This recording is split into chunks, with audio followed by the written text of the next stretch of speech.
Good morning and a very happy morning. We are reading the Ikigai journey और हम हैं third station पे जो है गनबरी मासु। अब ये जापानीज वर्ड है, मैंने गूगल में चेक करके इसको प्रोनाउंस कर रही हूँ, कुछ गलती हो तो मुझे माफ करिएगा। गनबरी मासु यानी पावर, ताकत of patience and Perseverance. Perseverance का मतलब दृढ़ता, हठ, बिल्कुल मजबूती के साथ में अपने इरादों पे जमे रहना। राइटर लिखता है कि बुलेट ट्रेन जिसके अंदर हम ट्रैवल कर रहे हैं वो कियोटो की तरफ बिल्कुल ऐसे चल रही है जैसे रेल्स के ऊपर उड़ रही हो।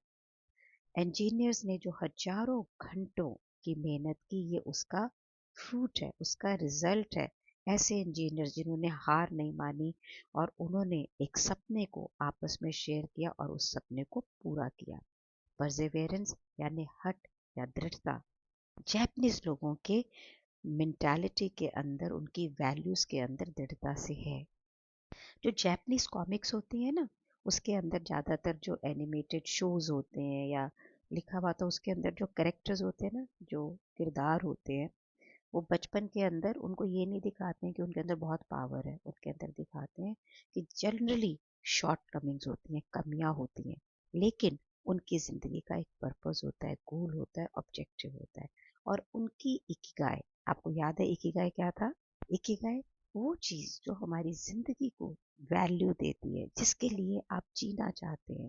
इसी पर्सनल आयाम से हमें ज्ञान मिलता है, विस्डम, एक्सपीरियंस मिलता है।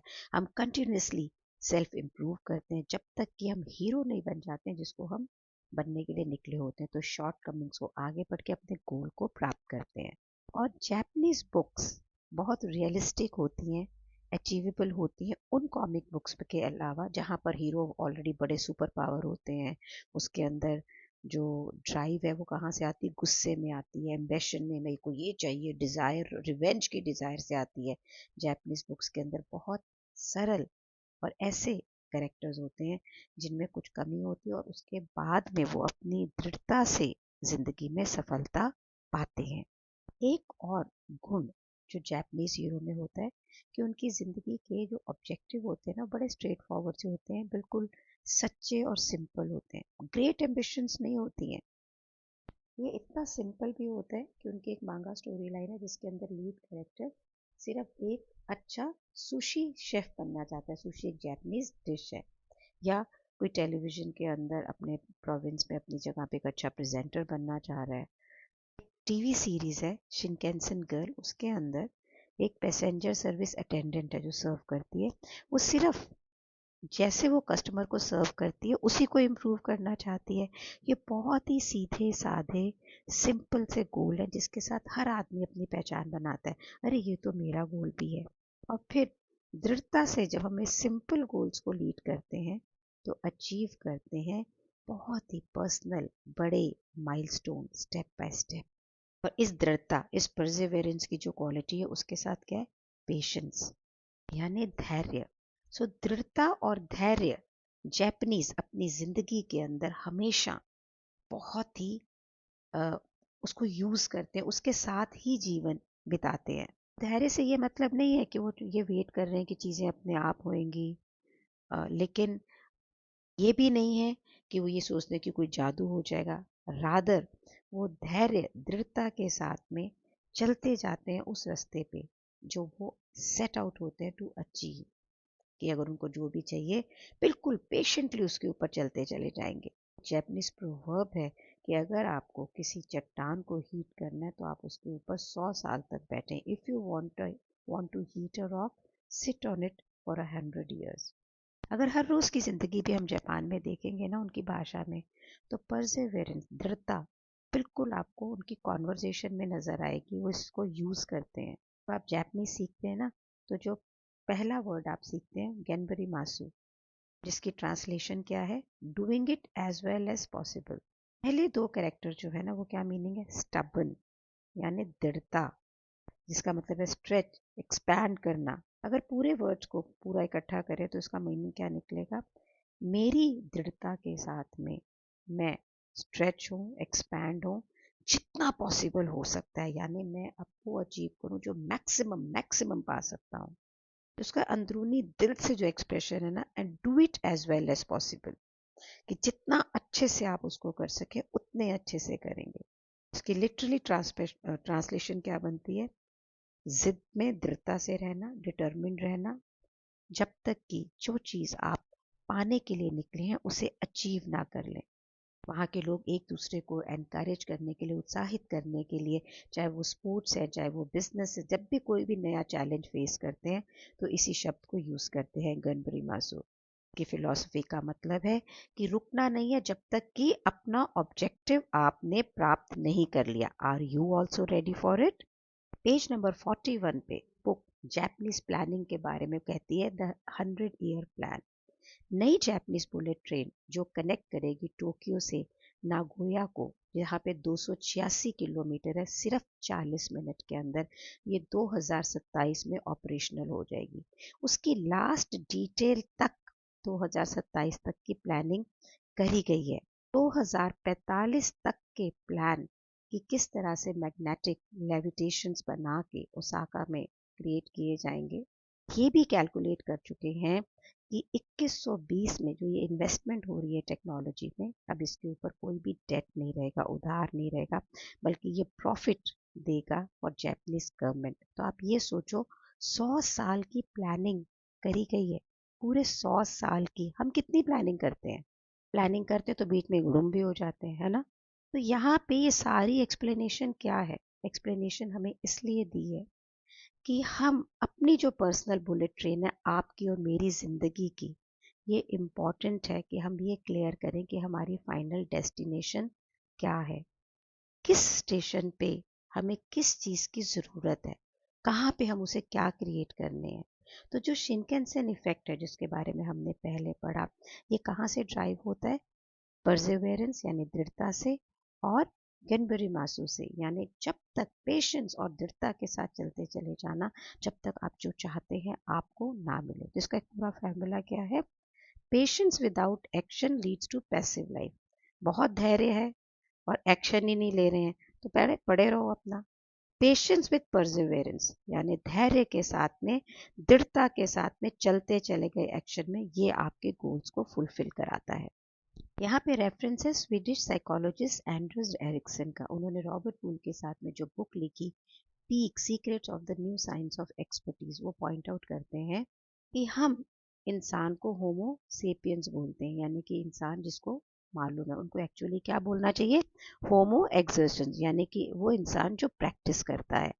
हम ह्यूमन ही एक ऐसी जाति हैं इस दुनिया के अंदर जिनके लिए पॉसिबल है कि वो प्रैक्टिस करके इम्प्रूव करें, लेकिन हर प्रकार की प्रैक्टिस प्रोग्रेस में नहीं जाती है। तो एरिक्सन ने उसे दो टाइप की टाइपोलॉजी के अंदर एक्सप्लेन किया है। नाइव प्रैक्टिस यानी सिंपली हम किसी काम के ऊपर डेडिकेट करते हैं इनडिस्क्रिमिनेटली, कुछ पहचान नहीं है, रिगार्डलेस आप कितने भी साल उस पर लगा दो, आपको कुछ भी हासिल नहीं होगा, क्योंकि या तो आप चीज़ों को गलत कर रहे हो या इनएफिशिएंटली कर रहे हो।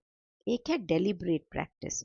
ये जो प्रैक्टिस होती है इसके अंदर एक वेल डिज़ाइन प्लान होता है अपने गोल को रीच करने के लिए। तो 3 मेन गाइडलाइंस हैं जो एरिक्सन आपको प्रैक्टिस करने के लिए बोलते हैं। नंबर 1, अपने टारगेट्स को आप डिफाइन करें। इस तरह से आपको पता होगा कि आपने क्या स्टेप्स लेने हैं, किस डायरेक्शन में जाना है, अपने गोल को कैसे पहुंचना है। फिर उसे पूरी अटेंशन दें। ये आपको अलाउ करेगा कि डिफरेंट सिचुएशंस के प्रति आप अडेप्ट हों, प्रॉब्लम्स को फेस करें, फोकस को लूज किए बिना। कांस्टेंट फीडबैक लें ताकि चेक रखें कि आप राइट ट्रैक में हैं कि नहीं है, और अगर नहीं है तो नेसेसरी एडजस्टमेंट्स करें। आगे हम चैप्टर 5 के अंदर फीडबैक भी समझेंगे। अब ये बात करते हैं ना राइट ट्रैक की, तो मेरे को मैंने कल एक कॉलेज के अंदर डेमोन्स्ट्रेशन दिया, क्योंकि मैं कॉलेज स्टूडेंट्स को गिफ्ट पैकेजिंग इंडस्ट्री से अवगत कराना चाह रही थी। जब मैं वहाँ पे गई तो जो स्टूडेंट्स थे वो एनसीसी कैडेट थे। उन्होंने मुझे प्यार तो बहुत दिया, लेकिन उनका गिफ्ट पैकेजिंग में कोई भी इंटरेस्ट नहीं था। तो मेरा कॉलेज में जाने का जो मंतव था, स्टूडेंट्स तो थे पर डायरेक्शन राइट नहीं थी। तो अब मैं उसको लेके जा रही हूँ for humanities, art and craft and home science students को।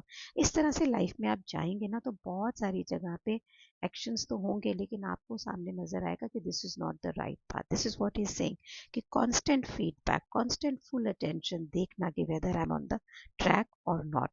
ये सारी रिसर्च से इंस्पायर होके पूरे अबाउट 10 years बैक एक ब्रिटिश जर्नलिस्ट है मैलकॉम ग्लैडवेल, उन्होंने अपनी एक बुक आउटलायर्स में उसने लिखा कि अपने आप से पूछा कि ऐसा क्यों है कि कुछ ही लोग सफल होते हैं। उसका कहना है कि जेनेटिक्स जिनको लेके आप इनहेरिट करते हो, आपके परिवार के सर्कमस्टेंसेस, आपके एजुकेशन, ये पक्की बात है कि आपके सफलता के अंदर हिस्सा लेते हो, उसका काम है उसके अंदर।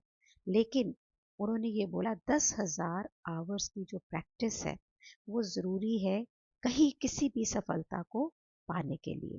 और वो उसके लिए दो केसेस यहाँ पर दिखा रहे हैं कि जो इस कोटा को मीट किए और उससे पहले वो ब्लॉसम नहीं गए। वन इज मोजैट, ये म्यूज़िक से रिलेटेड है। उन्होंने 7 साल की उम्र से म्यूज़िक को कंपोज करना शुरू किया, लेकिन उन्होंने सबसे अच्छे जो म्यूज़िक के वर्क लिखे वो 21 साल के बाद में लिखे। तब तक वो 10,000 घंटे composing, practising, performing in public कर चुके थे। दूसरा है बीटल्स, उन्होंने भी 10,000 घंटे प्रैक्टिस की, उसके बाद में they became famous, they became big. Aristotle ने भी किया। हम वही हैं जो हम रिपीटेडली करते चले जाते हैं। अब आप ना खुद ये इमेजिन करो कि अब आप कुछ नई चीज़ सीखने जा रहे हैं, ठीक है। अब आप अपने टाइम को प्रोग्राम करेंगे कि जैसे जैसे आपको डिवोट करना है। यहाँ पे ग्लैडवेल्स की एक समरी दी जा रही है कि डिफरेंट लेवल जहाँ पे आप पहुँचेंगे ये डिपेंड करता है कि आपने कितना समय दिया है उस चीज़ को प्रैक्टिस करने में। 1 घंटे अगर आप कह रहे हैं तो आपको एक उस सब्जेक्ट की बेसिक इंट्रोडक्शन मिलेगी। 10 घंटे के अंदर आपको उसके मेन कॉन्सेप्ट का पता लगेगा। 100 घंटे में आप एक इंटरमीडिएट लेवल पे पहुंचोगे। 1,000 घंटे पे आप उसके स्पेशलिस्ट बन जाओगे। लेकिन 10,000 घंटों में आप उसके मास्टर बन जाओगे। ये जो 10,000 घंटे का लास्ट लेवल है ये रिप्रेजेंट करता है एक्सीलेंस। जो न्यूरो साइंटिस्ट हैं डेनियल लेविटिन, उनका ये कहना है कि ब्रेन को ज़रूरत है इतना टाइम पाने की जब वो उस ह्यूमन एक्टिविटी को बिल्कुल मास्टर कर दे। ऑल्टरनेटिव स्टडी है जो प्रिंसटन ने की, उसने बोला कि कोई भी इतनी एक्सटेंसिव प्रैक्टिस भी आपको सक्सेस नहीं देगी अगर आप क्या नहीं क्रिएट करेंगे, अपॉर्चुनिटी रिकग्नाइजिंग प्रोग्रेस। यानी जहाँ से आपको एक अपॉर्चुनिटी मिल रही है कि अच्छा ये इसको पकड़ो और मैं यहाँ से ग्रो कर जाऊंगा। तो अगर आपने मास्टरी कर भी ली है ना और ये अपॉर्चुनिटी नहीं आप देख पा रहे हो तो आप ग्रो नहीं कर सकते हो। बीटल जो बड़े फेमस सिंगर थे, अगर वो अपने बेसमेंट में 10,000 साल घंटे तक प्रैक्टिस भी करते रहते ना तो आप उन्हें कभी सुन नहीं सकते थे। तो उन्होंने वो 10,000 घंटे बहुत ही अच्छे से स्पेंड करे एंड दे बिकेम फेमस। तो आपको क्या करना है, आपको अपने 10,000 घंटे प्लान करने। ज़्यादा सारे लग रहे हैं ना, ये ज़्यादा नहीं है, आप अभी इसको समझिए। तो अगर आपका कोई पैशन है जिससे आप अटैच्ड हैं, आपको चाहिए, या आपका इकिगाई है, आप अपनी ज़िंदगी उसको डिवोट करना चाहते हैं, तो आप ये समझ लीजिए कि आपको इसके लिए मास्टरी पानी है। तो 10,000 घंटे जो कि हम इस चैप्टर में डिस्कस कर रहे हैं उसको तो आपको करना पड़ेगा। आपको उसके लिए कमिटेड प्लान बनाना पड़ेगा। इस 10,000 घंटे का मतलब ये नहीं कि उसके पहले आप उससे फेमस नहीं होंगे, होंगे। सो परसिवरेंस गनबरे मासू असेंशियल है। तो आपको ये डिसाइड करना है कि आप अपने आप को कितने साल अलाउ कर रहे हैं कि आप अपने इस ग्रेट ऑब्जेक्टिव को पा सकें। नंबर्स कैसे हैं वो झूठ नहीं बोलते। 8 घंटे अगर आप रोज काम करेंगे, हफ्ते में 5 दिन, तो 5 साल के अंदर आपके 10,000 घंटे हो जाएंगे। 4 घंटे काम करेंगे 5 दिन तो 10 साल लगेंगे। 2 घंटे काम करेंगे तो 20 साल। 1 घंटे काम करेंगे तो 40 साल। अगर आपको शॉर्ट टाइम के अंदर मास्टरी चाहिए तो बहुत ही डेडिकेशन चाहिए, बहुत ही पैशन चाहिए। तो ये कब होता है, जब जो काम हम कर रहे हैं ना वही हमारा पैशन है। और अगर ऐसा नहीं है कि आप कोई काम और कुछ कर रहे हैं और पैशन कुछ और है, तो कोई पर्टिकुलर आर्ट, स्पोर्ट्स, कोई स्टडी, वो आप अगर साथ में रखें तो आप जिंदगी भर खुश रहेंगे। प्रश्न क्या है यहाँ पे कि कौन सा पैशन और कौन सा इकिगाई आपको मोटिवेट करता है जिसपे कि आप अपनी पूरी जिंदगी को डिवोट कर दें। अगर इस प्रश्न का आपके पास उत्तर नहीं है ना कि मेरी इकिगाई क्या है, मेरा पैशन क्या है, मैं क्या करना चाहता हूँ, तो ये समझें विक्टर फ्रैंकलिन जो बहुत ही बड़े सिकेट्रिस्ट और न्यूरोलॉजिस्ट रहे हैं, उन्होंने कहा है कि अगर आपको ये नहीं पता है कि आपकी ज़िंदगी का मिशन क्या है, तो अब आपकी ज़िंदगी का मिशन यही है कि आप अपनी ज़िंदगी के मिशन को ढूंढें।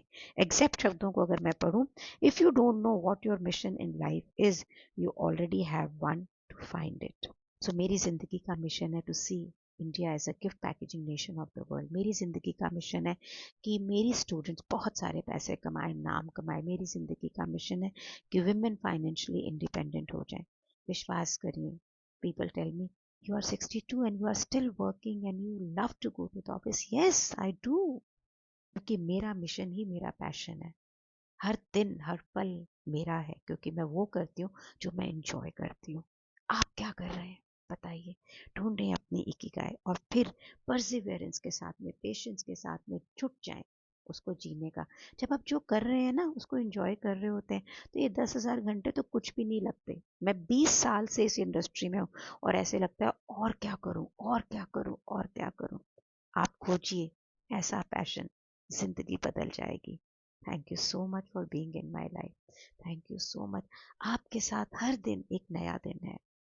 आप अपने रिलेटिव्स, अपने फ्रेंड्स, उनको सबको इसे शेयर करें, सब्सक्राइब करें, लाइक करें, एंजॉय करें। Thank you so much for being in my life.